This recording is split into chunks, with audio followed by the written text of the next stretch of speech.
প্রধান উপদেষ্টা প্রেস সচিব শফিকুল আলম বলেছেন, জাতীয় ঐকমত্য কমিশনের সঙ্গে রাজনৈতিক দলগুলোর আলোচনা এখনও চলমান রয়েছে এবং এই আলোচনার মাধ্যমে রাজনৈতিক মতভিন্নতার শান্তিপূর্ণ সমাধান আসবে।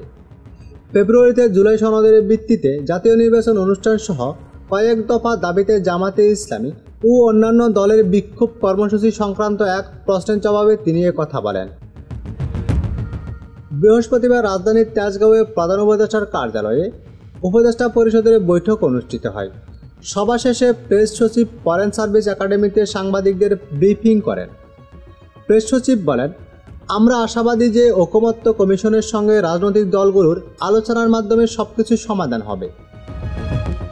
অপর এক প্রশ্নের জবাবে শফিকুল আলম জানান, চলতি বছর জাতিসংঘ সাধারণ পরিষদের অধিবেশনে প্রধান উপদেষ্টার আমন্ত্রণে রাজনৈতিক দলের নেতারা অংশ নেবেন।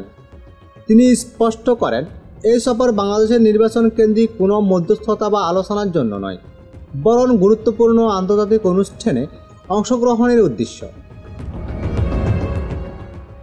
তিনি বলেন, তারা সরকারের অংশীদার হিসেবে এই ধরনের বৈশ্বিক প্ল্যাটফর্মে অংশ নিচ্ছেন। ব্রিফিংয়ে প্রধান উপদেষ্টার উপপ্রেস সচিব আবুল কালাম আজাদ মজুমদার ও প্রধান উপদেষ্টার সিনিয়র সহকারী প্রেস সচিব ফয়েজ আহমদ উপস্থিত ছিলেন।